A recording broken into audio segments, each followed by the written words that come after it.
Mesdames et messieurs, bonsoir, bienvenue pour la énième fois, émission Nabino 100% Star, une émission socio-culturelle qui fait la promotion des célébrités. Tous ceux qui ont à dire sont les bienvenus dans cette émission 100% Star. C'est samedi 20 août 2022, je suis déjà dans la joie de recevoir mon invité, la star de cette semaine. Nous allons parler d'elle, puisque c'est la personne, nous allons parler en tout cas tout ce qu'il y a autour d'elle. Merci à Koupar Bola, merci à Tony Binda, merci à toute l'équipe technique qui concourt à la bonne tenue, à la bonne réalisation de cette grande émission 100% Star. Mesdames et messieurs, une fois de plus, bonsoir et bienvenue à vous.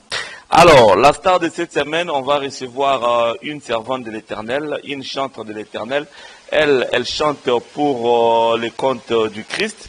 Elle vit en Europe, elle est ici à Kinshasa pour la promotion de son œuvre, mais aussi pour d'autres choses. Elle s'appelle Mama Jackie Matobo. Mama Jackie Matobo, donc, que vous découvrez à présent, est la star de cette semaine et mon invité ce soir dans cette émission 100% Star. Alors, sans plus tarder, Daki déjà repris sa mbote na Mama Jackie. Mama Jackie, mbote na yo, boye mbola mna Congo. Merci beaucoup. Très bien. Kimi Ezali, Maman Jackie. Kimi Ezali, avec Chris Kimia Ezali. Amen. Alors, Mba Liboso, Nayambo dans 100% Star, et puis Mba Liboso, public et découvrir yo na 4 émissions Oyo. Est-ce que tu peux se présenter par votre téléspectateur, Maman Jackie Matobo, Azanani, Ouchuwapi, pour Nayambo Lelo na 100% Star? Et en tout cas, chers téléspectateurs, na pesi binombo te na kombo na Yesu. Naza Mama Jackie Matobo eza kombo ya épouse mbali nanga komone pasteur Jean Matobo et nga nom de famille eza Jackie Monsunga. Voilà. Donc nazala na France na ville ya Gien, précisément na région centre, nayaki awa na Kinshasa na parcourir nayaki vacances visite familiale et en même temps nayaki poto solo la na présenter binope musala oyo nzamba tchaki kati na biso oyo to salaki album Dieu reste fidèle. Très bien. Voilà. Maman Jackie, au sali bambula bonne déjà na mikila poto. En tout cas, s'il faut tout compter, na sali 14 ans. 14 ans na poto. Voilà. Très bien, ok, poto moi kala. Ok, ne pour na raison. Il y a musique chrétienne, no pour la raison, Maramanzambe, Obio Kendegi, Maramususu, Maramanzambe Koutu Okuna. En tout cas, na Kendegi plus raison familiale. Voilà, nde na Kendegi Kuna. Mais comme to mesana kosa ela nzambe banda kala, to tika pété, donc to continuaka kosa ela nzambe tina poto. Très bien. Voilà. Merci beaucoup, Maman Jackie Matobo. Alors, les loza artistes et musiciens. Toloba et Bandagi Boni comme artiste et musicien. En tout cas, parcours nanga olobela un peu mouké. De parcours nanga donc na banda koyemba na chorale, il y a protestant, église protestante na Bulungu, na Bandundu depuis 5e primaire. Donc durant toute ma scolarité, nazaki koyemba na chorale jusqu'à ce que j'ai eu mon diplôme d'état. Après na Kinshasa, nazaki pe koyemba saba maman na église aujourd'hui appelée Jésus la porte. Voilà. Donc juste à la veille il y a voyage à Rokende Poto, nazaki pe saba maman na komi kuna pe na poto na yemba kaka na chorale na église Les Jourdains na ville ya Gien. OK. Voilà. Donc au bandi au continuer koyemba kuna na cadre kaka ya chorale na cadre kaka c'est prétendant mais sur le plan professionnel quand est-ce que Maman Jackie s'est dit que non donc il au côté studio koyemba pe ba nzembo ndenge ba misusu basala. En tout cas nazalaki vraiment na idée mon côté que un jour na koki ko salango et comme art. C'était vraiment un moment il y a Covid. Bien mo boyebi Covid frappaki biso makasi na poto na moment wana na zwaki vision. Donc na zwaki vision na monaki mutu aye na ndako na biso a débarquer na ba valise na mwasi moko a koti na ndako ayebisi biso alobi ngai na ye ko soigner batu awa na poto naza immunologue mais na ko banda ko vanda na ndako na bino. Alors Mutango, que c'était pas un visage étranger. Donc, ezaki mutumo oyo na yebiye yepa yebinga. A sengi biso permission te na lobi abando vanda ndaku na biso. Et na vision wana na soki na lingina telemana kota na cuisine, papa wana lobi nanga kokota te nga ifona kota nana. Donc, ce qui n'a pas kende na toilette, tout ce que je voulais faire, Yazolo Balanga, ne fait pas encore moi d'abord. Alors, le jour d'après, quand on a vision, à Ebisi Bisoto qui nous a na mairie pour assurer une autorisation ya ko guérir batu, mais à Gubando Vandanda kuna biso. Donc pendant ce temps, tant que tout tika na nzela batu wazo tuna biso, mais bino boyebi muto wana ndoto kaka. Wana ka na vision na zwaki. Boyebi muto wapi? Muto azo tambula bamboka na bamboka azo bikisa batu. Mais bino boyebi ndenge nini? Na lobi en tout cas eza muto to yebiye, mais aye kaka lobi abando Vandanda kuna biso. Alors, pendant ce temps, quelques temps après, to naiko bela, na beli Covid, papa pe a beli Covid, tango a beli Covid, nde to bandi ko prier. Et quand on priait, to bandi ko yemba banzembo. Maintenant, vision wana e yelinga na butul susu, tozo yemba banzembo. Maintenant, nga nazoloba, mais comment ça se fait que nga nazobela mutu na ndaku na biso azobikisa bato? Je me suis vu encore na même vision, bato batondi na ndaku na biso bazipi bango badra pembe, be mutu wana papa wana wayaki na ndaku na biso azo sambelela bato. Tant azo bondela azo sambela bato azo traiter bango en même temps, azo tia bango ba pareil ba biloko bele azo traiter bango vraiment physiquement. Alors ce qui a commis pembe nanga Nathalie nalobi à cette fois-ci azo ya ko soigner ngape, mais a touché ngate a leki a ke soigner batumsus jusqu'à ce que a commis na muta suka nga lobi oh mais papa o yazo vanda na ndaku nanga mais azo soigner ngate azo soigner batumsus problème ngo ezani. Nathalie nalobi mais nga osimbi ngate a tomboli loboko abaluki kote nazalaki papa abaluki kote nazalaki a tomboli loboko tanga tomboli loboko na ye mote na loboko na ye eye na direction nanga. Et c'est à partir de là nde toye nzembo wana ebandaki koyelanga na ya Dieu reste fidèle. Nde yango na bandaki koyemba ngo tant na lamuki na bandi koyemba nzembo wana tozo sa la prière na papa na bandi koyemba nzembo nde papa lobi ah ton enregistré ngo to che téléphone ton enregistré nzembo.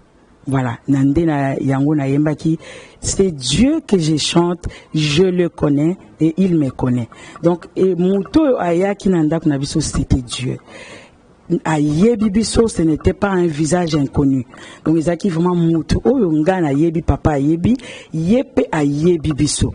Voilà, place titre Bimaki, les dieux que je chante, je le connais et lui aussi me connaît bien. Très bien, donc les anango Kalakala Mingite, 2020.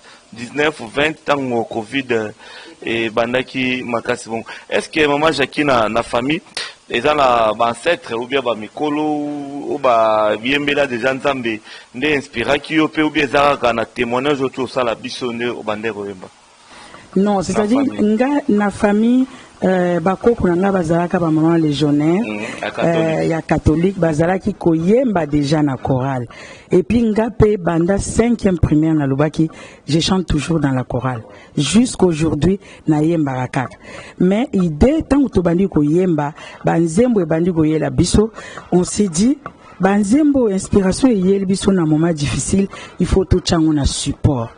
Yangwana to contactaki, les choses se sont faites Nzambalingaki, to contactaki frère Papi Mukoka que je salue et que je remercie beaucoup. Vraiment le frère Papi Mukoka et Life Music, que Dieu vous bénisse.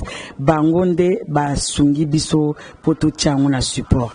Malgré moment ezaki très très difficile na era Covid tozaki ko bimate confinement mais Nzamba pourvoyaki poto kutana to tchangona support poto kabola pe oyo Nzamba tchai katina biso batum soupe ba yokango.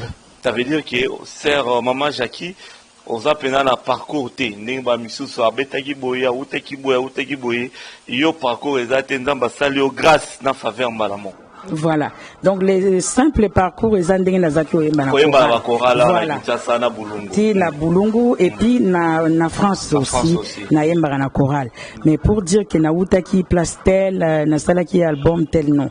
Juste que tolinga ki to chango na support pour vraiment peuple de Dieu ba yo ka message profond. Alors, koyemba ne to cholo ba ezape art Maman Jackie. Est-ce que ozana mutu bia bato ba expliquer ki ba yemba raboye première fois ba sala raboye il faut koyemba na note faut koyemba raboye et le ka inde nini tango ande ko yebisa yo ki ba yemba na note ba yemba raboye na octave raboye tout ça. En tout cas Ezaki n'a pas expliqué, mais mon ban nanga Pasteur Jean que je salue beaucoup et que j'aime beaucoup. Yé a Zalaki déjà ko yembi sapé ba chorale. La potoka. Na à partir ya awa. Donc depuis Azalaki moi na muke ayemba kaka ayembi saka ba chorale. Azalaki pe ko composer banzembo et puis Azalaki ko yemba na chorale awa chorale les rédempteurs. Na église avant Isaki église Jésus rédempteur du monde c'est quoi comment Jésus la porte na Ngaba na venu Fayoul maintenant ils en a Kitona donc yé azaki ko encadrer ban ebele yé siko yonde et tant to bandi ko yemba nde abandaki ko arranger voilà et puis ko chenga en fait très bien alors ce qui veut dire nzembo ya liboso on a vu na yo na carrière na yo côté studio et ali Dieu reste fidèle. Voilà. Côté on a quatre première journée on a ezaki ndenge na studio mama loba mususu tout ça. En tout cas, Dieu nous a fait grâce.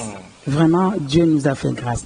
Là, nous avons studio mais premier jour tant que tobandi koyemba nzembo brut kaka ndenge zalaki frère Papi Mukoka yende mutazalaki ko guider comment faire mais la plupart des choses o ebakisama na kati ezalaka na kati studio donc soki na yembi même na banzembo mususu lobi nanga Maman Jackie tia maloba et tout de suite na tie maloba et puis malobe ye kaka préparer maloba je n'ai rien préparé.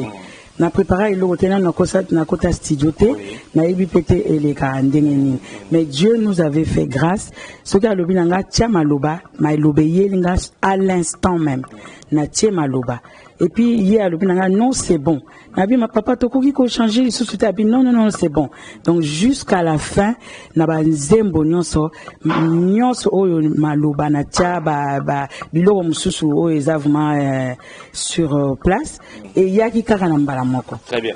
Maman Jackie, au fond de toi, na kati penda mutema, moi ba posa moko ya koyemba peza la kité quand tu vois les mamans Laure Mongo chanter, les mamans Chabani, les mamans Godé Bondembe, les autres, tu ne te disais pas quelque part dans toi qu'un jour on a pu n'en koyemba? En tout cas, merci pour la question. Koyemba na yemba déjà nazala passionné ya koyemba depuis l'enfance na yembaka mais ko kanisa ko imaginer que un jour na comme sango profession na yemba na tika uzana idete mais il est vrai que na église na biso na yembaka mingi banzembo alors mbongo et na église babenganga Mama Laure Mbongo donc soki na yembi nzembo alors mbongo vraiment na centra eloko mususu na koma na dimension mususu voilà na église babenganga Mama Laure Mbongo sans le savoir voilà alors c'est là que le mot alors mbongo c'est ça bien oyemba mingi l'église kuna la poto. En tout cas, pour la Mbongo, Nazana Banzembo belé, oh vraiment et tout charanga et qui m'a beaucoup aidé na poto et danga mingi na poto na koki ko yemba nzembo mususu soki na yembi yango isala anga bien bipai ozua kinga eleki nde mosika bipai okotambwisanga yelele ngai na yebi na ngai te miswa moto emonaka oyo ezali pembeni haleluya kasi oyo emonanaka te yelele miso na nzambe emonaka o molimo na yo alobeli ngai oyo saleli ngai ya minene kasi miso ya moto ekosinga ye etalisi ngai moto na pasi na yango. Voilà. Très bien, merci beaucoup. Une belle chanson de la sœur Lormbo Monachira. Et Sali Bisso bien interprété, on bien pour interpréter. Et ça n'a pas si. Alors. Niki Kaka, voix bien tellement. Très bien. Voilà. Alors, Dieu reste fidèle. Tovanda nanoawa, ubandi oyemiango, na kati ya nzembo Dieu reste fidèle. Pour clip nango pesali, tokocha clip nango pour salango déjà. Oyembi nini na kati ya Dieu reste fidèle. Merci pour la question. Nakata Dieu reste fidèle, na yembi vraiment vinanga mobimba. Ezate ke lisolo ya robeta, je vous assure, eza vina biso mobimba to yembi. Donc na fidélité nzambe oto monaki na période de Covid. Donc eza ndenge na beta ki lisolo avant que tant mutuana ayaki alobina biso voilà na koya ogeri bato na ozana pa bino, c'était quelqu'un qu'on connaissait déjà. Yangwana to expliquer que nzambe onazo yemba eza oya yebinga epinga na yebi bien na kati kuna na expliquer to expliquer fidélité ya nzambe. Des fois tant que comme on a un moment difficile to kansaka ke nzamba tiki biso soit to mitaka ke nzamba yebi bisote, mais on s'est retrouvé que ya solo nzamba yebi biso aye ko visiter biso na moment difficile et ce que olandi kuna to yemba ke même si je pleure il essuie mes larmes à essuyer nos larmes, à consoler Kabiso et puis à rassurer Kabiso. Parce que c'était un moment très difficile. Nous avons passé des moments très très difficiles. Et nous avons visité Kibiso na vision à Sala qui a na moto boy. Donc ils ont vraiment très vite difficile. Quelque part dans le lobby, j'étais malade, Jésus m'a touché. Oh oui, et il m'a guéri. C'est-à-dire, on a mon qui na vision, à Simbi, à Tomboli Loboko, monte Uchina Loboko na et ko touchenga. Et on a yemaki que Jésus m'a touché et il m'a guéri. Et puis, na etoyembi susuke, dans la détresse, j'ai crié à lui et il m'a secouru. Donc, nous avons crié. C'est-à-dire qu'il n'a comme un moment moko, na poto bazaki oluba, soki oke hôpital papa, soki oke hôpital baki bomayo. Mais na koma ina moment moko souffle katani nazo pe malisusuté et ce qu'on a ici papa na papa benga kaka ba pompier baya kozwanga nzamba ko toucher motema na bango ba obomangate mais soki na tikali a pe na okufa soki pe na kei na okufa mais tant musu nzamba ko toucher je suis convaincu que nzamba ko toucher bango ba ko soigner. Maintenant papa a bengi malgré lui a bengi pe ba pompier ba lobi to royate. Oh voilà. Ba pompier ba lobi ba royate. Les pompiers français ba bi ba royate. Ba pompier français ba lobi to royate, c'était à 4h du matin. Balubi ba oyate papa bengi bango balubi mais moi sinanga alinga kufa azope malisute nga sikoyo na technique médicale pour na zape corps médical na technique médicale na lala ki tolo na se pour na meka kopema. Maintenant tant on a lali ya zobenga bango balubi ba oyate tant balubi ba koyate bongo ok to lui nzambe siko munga ngalobi akoyate biso siko tokende wapi. Donc tu tikali na mutu moko izaka kayo o ya koki ko sunga pe ko bikisa nde tokomaki ko prier siko tokomaki ko prier voix ezobimate.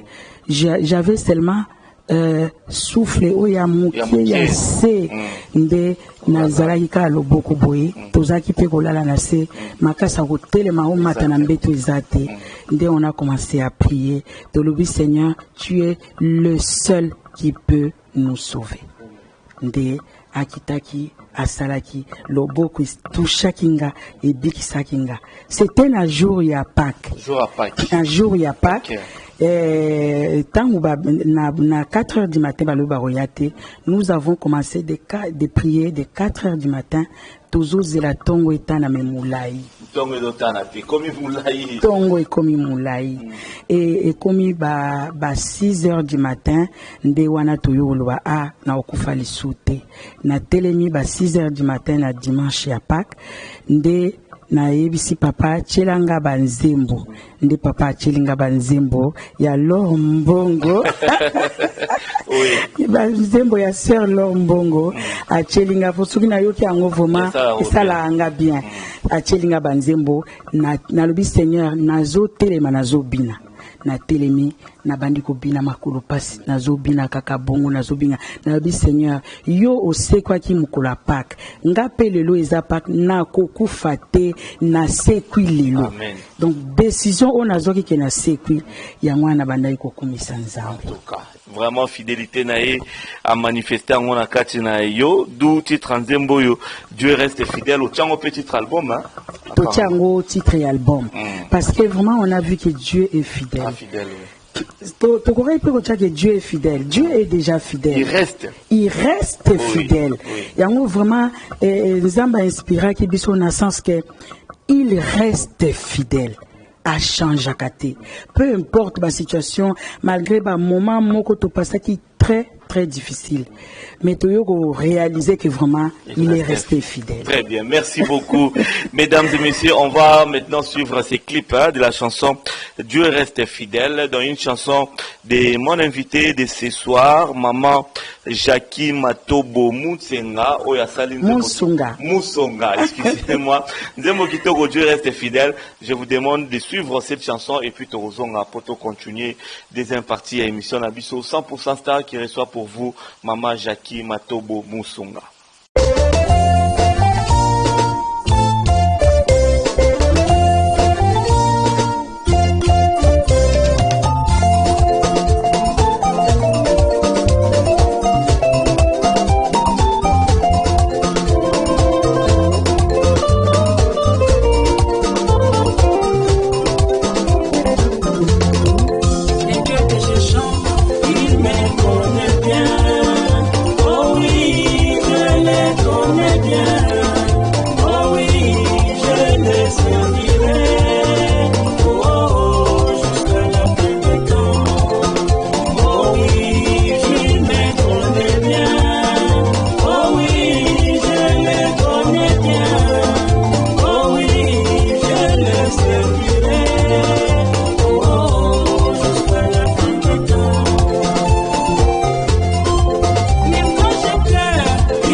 Voilà, merci beaucoup Nassir Bomoni Nzembo et ça allait vrai bien.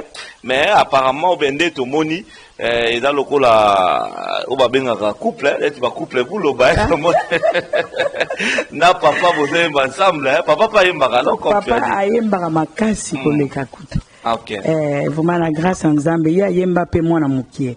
Abanda ko yemba mwana mukie, papa na bango pe azalaki diacre en église kuna na mboka Nyadi na secteur Nkara et puis na mboka Yaya pe lisusu na secteur Doué. Donc papa zalaki diacre Matobo, Justin Matobo, na diakona na ye azaki ko former ba chorale ya protestant.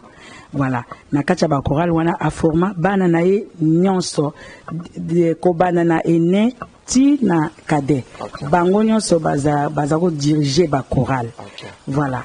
Donc bango ils ont vraiment don il y a famille. OK. Alors maman Jackie Tomonia wa album Oyo on l'a sabido mesdames et messieurs, l'album Dieu reste fidèle, il y a couple Jean et maman Jackie Matobo Musonga.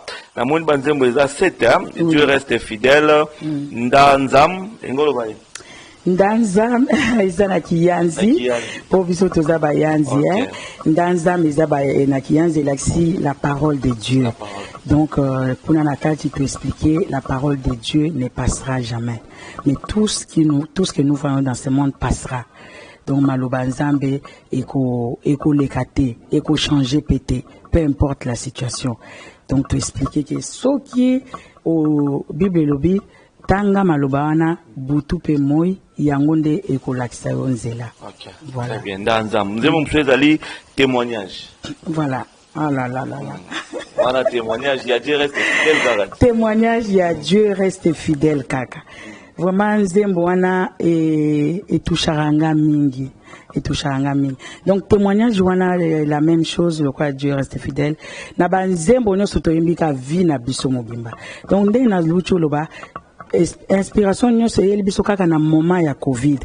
Po tozali na confinement tozobima te, au moins soki tovandi nzembo yeli biso eyeli papa surtout eyeli papa tango abandi ko yemba kaka introduction soki azalaki na salle de bain ayembi introduction tango akobima ayebisinga mama nazwi nzembo moko nazalaki oyemba to enregistré to tie téléphone ayembi mwa mokuse tango abandi ko yemba mbala moko ngape eyeli nga suite na compléter na yembi à l'instant to enregistrer mbala moko. Voilà. Donc témoignage wana to liai to pesa témoignage ya vie na biso. OK. Très bien. Nzembo msu Yahweh. Yahweh eza vraiment nzembo ya adoration to lingai vraiment to adorer nzambe par rapport à la situation nyonso elekaki. Papa pe azwaki inspiration avant 10 jours moko azotambola azotala mokili. Kana libanda po toza obima te tango tobandi ko bima mwa mokie atali mokili alobi non na tamboli na mokili na moni nzambe lokola yote yangwana toyembaki Yahweh. Très bien. Nzambe na bikamwa toujours kaka na esprit wana ya reconnaissance envers Dieu to miracle oya salela ki biso tozalaki malade biso mbale na papa. Ye azalaki te malade nga pe nazali malade pendant tozali malade ye jour mususu amoni pe na vision bazocha ye na bakese batie na kese oyo ekoki te balongoli batie na kese mususu ekoki te balongoli batie bazochanger bakese. Voilà sikoyo ayebisinga mama alamuki ayebisinga mama namoni bazocha nga na bakese mais nazokoka ko expliquer yango te nabi ozokoka ko expliquer te ndenge nabi je n'arrive pas à expliquer maintenant na lobi bon lokolo ozokoka ko expliquer te tika kasi lobi nango isusu na ye komona ngape kaka en plein malade na ye komona bazocha nga na bakese balongoli kese batie balongoli changer kese mususu nde na lamuki na yebisinga bi mais makambo mona kinga suko na moni yango clairement na vision bazocha biso suko na bakese ya minene mais bakese ezokoka te bazochanger biso na bakese. Et quand on a commencé à prier, c'est là où tu es réaliser vraiment que il est le Dieu des miracles. azanzamba miracle to beleliye na moment difficile munganga kuta boyi papa munganga boyi désespoir moko elingaki ya mais Saint-Esprit a soufflé à l'obina biso non bokoki ko désespérer te il faut bocha ilika epananga nzambe po bo reconnaître que eza munganga te mutabiksi bino mais eza nzambe yango moni même na nzembo Dieu reste fidèle vers la fin toyembi que mon frère ma sœur il ne faut jamais perdre l'espoir. Ton Dieu est là, ton Dieu est là. Invoquez-le, il te répondra. Donc nous avons invoqué le Seigneur. Il a répondu. Il nous a répondu. Ok, merci voilà. bien. El Shaddai aussi, hein? El Shaddai. El Shaddai, toujours quand on a le même esprit. Donc El Shaddai peut vision et il a qui papa. Avant dit abandi boyembaka yemoko. Lorsque nous sommes submergés dans les problèmes, les difficultés, nous pensons que Dieu nous a abandonnés. Donc, se retrouver dans une situation compliquée, tobandi ko sambela tolobi et puis moment nezaki papa, ce que okufi bato ba omona yote, famille na yo akomona yote bakekunda yo. Maintenant, nous avons exprimé une phrase. Tolobi Seigneur, toyo kanaki atam kolomo teke tokufa batuba mona bisote. Batika laka koyo ke bakufa. Ezalaki moment mo poli solo akobeta. C'était très difficile. Siko papa Vandi nde inspiration yeli abi soki tozana ba difficulté peuple de Dieu. Soki on se retrouvé dans un moment très difficile, des fois on a l'idée que Dieu nous a abandonnés. Et pourtant, donc cet esprit a soufflé, mais comment on se sent abandonné par Dieu? Pourtant, dans la Bible, il nous a promis que je suis avec vous et je serai avec vous jusqu'à la fin. Mais nous, chrétiens, des fois, sur les difficultés passées, comment on a abandonné biso.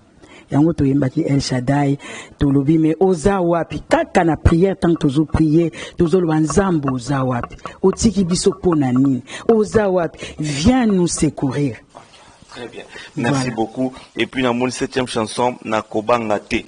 Voilà, Nakobanga te vraiment soki na yembi yango peur et kimaka et si et kima. Et peur nyonso angoisse tozalaka nango ekimaka ekimaka omoni na refrain nango to nakobanga te kolo Yesu ajali akopemisa ngai na matita mobeso nakobanga te kolo Yesu ajali akopemisa ngai na matita mobeso kuna na kati, c'est-à-dire que peur otozalaki nango Saint-Esprit a soufflé biso alobi bobanga te nga nazali nzamba zali azobatela biso na matiti ya mobeso. Très bien.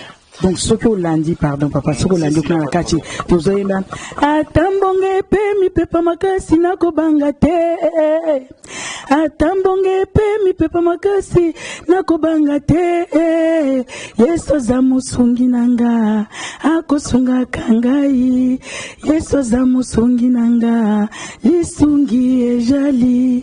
Voilà. Donc atambonge ye papa na yemba nzembo wana pilelo vinanga peu importe situation et se présenter liboso jamais na banga kalisute et renforcer kondimalanga na niveau moko tu ne peux pas imaginer. Très bien. Voilà. Merci beaucoup mesdames et messieurs.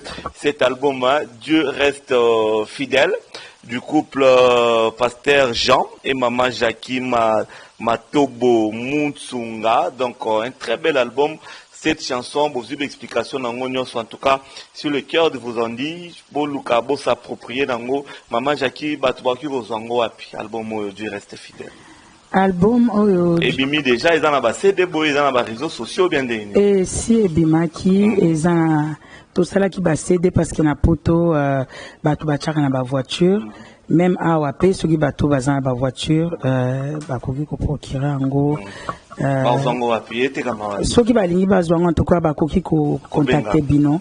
Bako contacter bino soit bakoki ko contacter pe biso. Boko peut s'appeler numéro maman Jackie. Numéro na biso ya poto numéro ya papa 07 donc batie 0033 7 53 46 03 46 donc 0033 7 53 46 03 46 mais eza déjà pe na YouTube et puis na ba plateforme bataki yango na TuneCore donc ceux qui ba continuer na YouTube babeti Dieu reste fidèle Jean et Jackie donc Jean eza oyo ya informatique oui. Jackie voilà Matobo Musunga bako kota kuna bako mais bato déjà basi pas s'approprier nango o baza nango bazoyoka baza ya kopamba ma déjà en tout cas baza ba témoignage à bato par rapport à l'album nazana ba témoignage ebele nazana ba témoignage ebele bato ebele ba bengaka biso bazoyebisa biso en tout cas mama nzembo wana soki toyoki yango esalaka biso bien oyi nazalaki mpe koréaliser grandeur wana te mais ntango nayoki bato so babenginga mosusu azali na lubumbashi abengabi mama oza na kini ngabi naza na kini abi vraiment nzembo wana Dieu reste fidèle epambolaka nga makasi soki nayembi yango esalaka nga bien voilà et puis bato ebele même na ville na biso ya Gien nzembo wana mutu na mutu aza na donc na ville na biso place tovandi l'album mobimba mutu na mutu aza na nzembo na ye eza na mosusu alobi nanga mama soki nayoki nzembo ya témoignage na pambolaka nzambe esalaka nga bien mpo na nzembo wana toyembaki témoignage na témoignage wana tolobi vie na biso c'est-à-dire un jour na vandi tozalaki na badifficulté ebele mama moko alobi nanga mais bino pourquoi bozalaka na basituation difficile pourtant bosambelaka pourtant bosambelaka mais po anini makambo na bino esimbaka te bino bosambelaka donc question wana nga nayebisaki ye na répondre mama nalobi nayoki souci na yo mais nga nayebi nzambe na nga aza likolo akosala sikoyo yango moi nayembi na nzembo wana bazotuna ngai wapi nzambe na yo nayanoli te nzambe ya lola bakotuna ngai wapi nzambe na yo nayanoli te nzambe ya lola akosala ye na bomoi na ngai asi asaleli ngai ya minene nayebisi mama wana nalobi nzambe na ngai akosala nzambe wana asi asalela ngai ebele ya minene nazalaka na batémoignage natambolaka nango donc nzambe na ngai aza likolo akosala voilà batuni biso lisusu nani jour mosusu voilà nalinga na bosana donc kaka même mama wana jour mosusu likambo moko boye ya bien esalemaki ya témoignage ya monene na vie nanga mama wana atuninga bi mais yo kaka mama moko atuninga mais yo vraiment nzambe nini bino bosambelaka alobi nanga bongo nzambe nini bino bosambelaka siko bokoki kobondela pe mpona mobali nanga pe te atrouve solution napesaki témoignage nga nalobi lokola aza na kondima soki aye toprie ensemble na ye nzambe osala e mama wana mobali na ayaki topasaki 2 jours na ndako tosalaki baprière ntango tozalaki kosala baprière wana papa ntango aprie alobi avant ke mbula oyo ezalaki na baoctobre alobi avant ke mbula oyo esila okotrouve solution na problème na yo et tout comme qui le 27 décembre papa n'a trouvé qui solution siko ayeko nde yango moni toyembi bazotuna nani nzambe na yo. Très bien. Voilà. Merci beaucoup. Alors maman Jackie te traîne 5 minutes pour aussi Lisa. Sikoyo il est question aussi faut que lukape ko promouvoir ngo ba concert ba Robin Abino bobete sikatel et sikatel côté wana est-ce que orchestre ezali bo répétaka bo travailler pour na ba éventuelle production ou bien boni. En tout cas, jusque-là, la période est un peu difficile. Tozana, nous kobandela presque ba makambo nyonso na poto en tout cas même promotion tout ça l'a quitté dans l'entretemps tu travailles à Canada kuna papa donc pour tout réaliser en gros toujours qui groupe il y a frère Papi Mukoka bango ba instrumentaliste bango no so famille mobimana bananae vraiment nzamba pambola bango bangonde ba beta kiango voilà jusque là nan to constitué groupe T parce que ezala ki logo moko et là ils sont na moment inattendu yango tout ça là qui merci beaucoup maman Jackie alors musique yango yo beta siko za modèle moko modèle oyo osepelaka oyemba loko aye osala pe makambo loko aye tamsuko leka epe en tout cas la musique na biso Congo chrétienne donc naza vraiment na modèle T en tout cas naza na modèle T eyela kinga eyela biso kaka bon na papa et to yembi selon biso kaka selon ba moyens et puis selon ba capacité na biso mais vraiment na motema na motema muto vraiment o na sepela mingi ndenge na lobaki boso za mama lombo ce qui veut dire Alger reste fidèle à Osugara yemoko bien ozape baleki en tout cas par la grâce de Dieu to zo bon de la kelokola tchaki graine katina biso to bimisa yango nzambe oya pourvoyer ki poto cha to bimisa album ako pourvoir poto continuer to yemba kalisus poto arrêter ko yembela nzambe wana to yembela kaye et to yemba kabi yemba merci beaucoup maman Jackie Matobo Mutsunga to komi na suka ya 100% star na biso lelo ba découvrir yo ba découvrir pre album Dieu reste fidèle na clip ya Dieu reste fidèle coupable la tuni binda torosu qui s'appelle nango na ebité maman Jackie liloba suka pona bana nzambe nyonso yo baza rotala yo rozonga poto quand rotika biso promotion ba clip bando leka ou bien boni en tout cas d'ici là donc si Dieu le veut la semaine prochaine avant fin la semaine prochaine déjà na ozonga mais na kotika makambunyon donc promotion ya banzembo il faut salema vraiment je crois que nzamba ko pourvoir pe akotia biloko nyonso na nzela na biso de façon que don oyo nzamba tiekati na biso grâce wana et que ne pas battre baton susu pe bayo kango raison pour laquelle to tiaki yango na support vraiment tozali na idée te que ekokaki ko okoma boye donc bato mosusu soki bayoki yango ekosala bango bien ekorenforcer mpe ekondima ya bato voilà peut-être bambote et puis dans otikelo temps oyemba ti kopara okata donc pour na bambote napesi vraiment pasteur Jean Matobo mon mari mbote belé et puis merci na soutien nae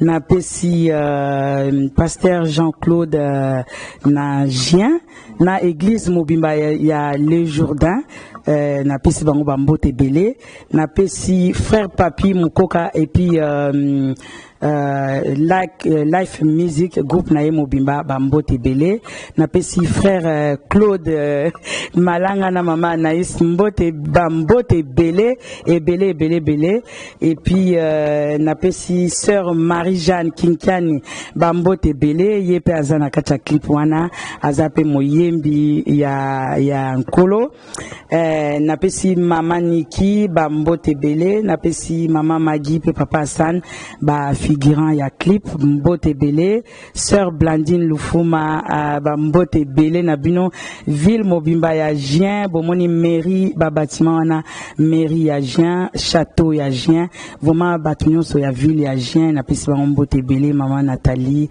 apo na pesi lisusu vraiment précieuse Mukoka yé vraiment asunga ki biso minga kocha kinga na pesi yé vraiment ba mbote belé jeune fille za vraiment na grâce ko ute pa nzambe donc na pesi frère Pichou mais la Concorde mbote belé na pesi frère Armel Pesseur Gabriel Bambote Bele Nzamba Pambola Bino ba prière tout ça là qui je crois que Nzamba Osala na pesi susu papa José Mpere na Paris Bambote Bele Libota Mobimba pasteur Janon Mvula Awanakin Bambote Bele na église Jésus la porte na pesi Jimmy Mukolonda kwa place Yambinga Omanzamba Pambola e Jimmy Atabakutuba famille Mobimba famille Zulu Bambote Bele na pesi pe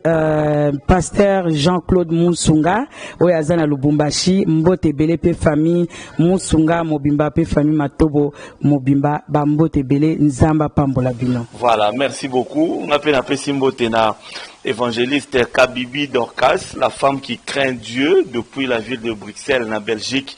Bambote Bele, évangéliste Kabibi Dorcas, moi sur Abanga Ranzambe, Bambote Bele, Skozolanda Biso, na niveau ya Belgique. Alors, Bandeko, nous sommes arrivés à la fin. On a reçu pour vous Maman Jackie Matobo Mutsunga, où nous avons parlé de cet album Dieu reste fidèle.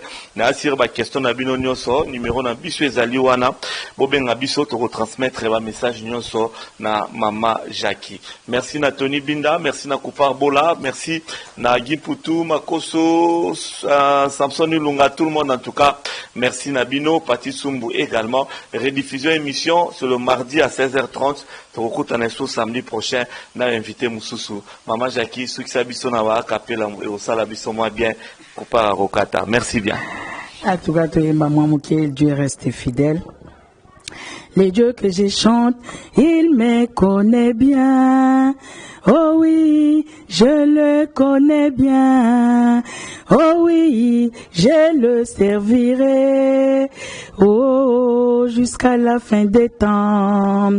Oh oui, il me connaît bien.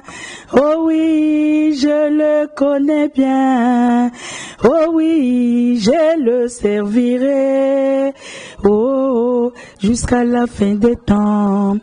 Même quand je pleure, il essuie mes larmes, me console.